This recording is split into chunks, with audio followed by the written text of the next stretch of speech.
When Buffalo Bills safety Damar Hamlin went into cardiac arrest, the game stopped. Now another Bills player is down. Maybe Hamlin.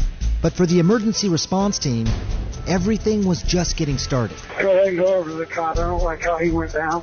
We're going to need everybody. I'll call. Bring everybody. We need the airway doctor, everybody. Bring the cop with the medics, all of you, and get Woods out here. As rare as this all is, I'm going to explain now the remarkable chain of events that came together to save Damar Hamlin's life. So this is actually the EAP for... It starts with this. So what is the EAP? What does that stand for? It stands for Emergency Action Plan.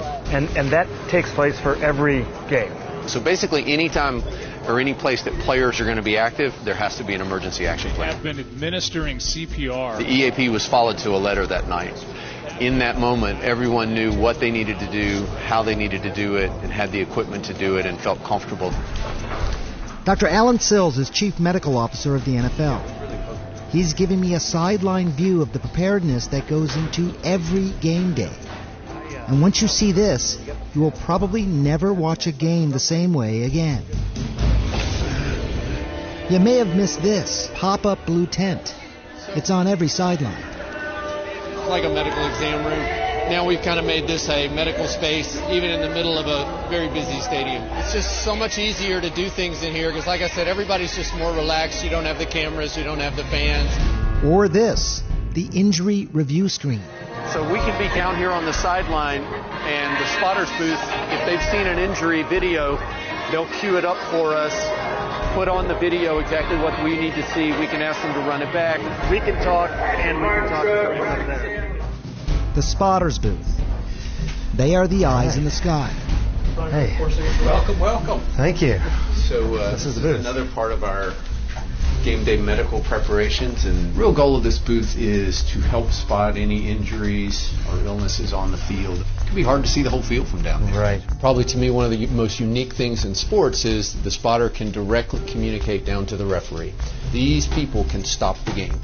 So we watch every play probably minimally 4 times, and then we'll go back and watch it again.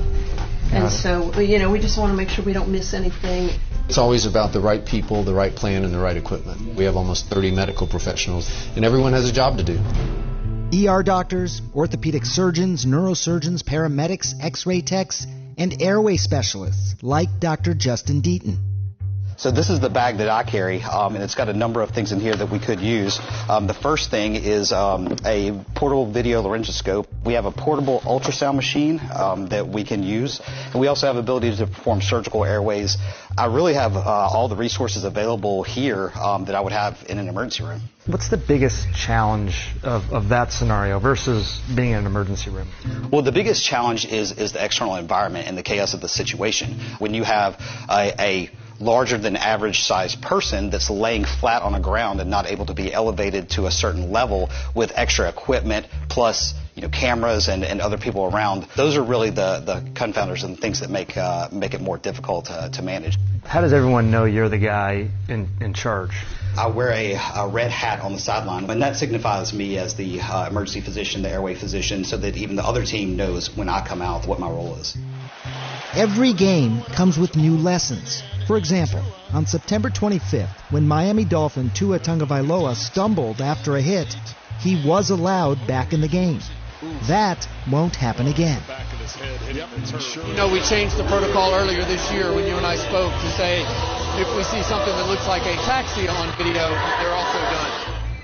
And as the teams all warm up, there is one final crucial step. Every time I'm in the operating room, we do something known as a timeout. Everyone stops what they're doing and make sure that everyone's on the same page. This is the same sort of thing that's happening here behind me. It's called a 60-minute meeting. It happens 60 minutes before every game, a chance for all the medical professionals to make sure that they know who each other are and make sure that they know who's going to do what if there's some sort of crisis out on the field. All right, so let's start with introductions so that everybody's familiar with the medical staff that's here at the game. I'm Kevin Kaplan, head team physician orthopedics with the Jaguars. Justin Deaton, the airway management physician. So most important thing, Justin is going to be on our 30-yard line. He stands just to our right. If a player goes down, obviously he won't know if it's orthopedic or internal medicine. He'll step out onto the field. Our all-call sign is an X. So So if you need him to come out, he will come out with an X.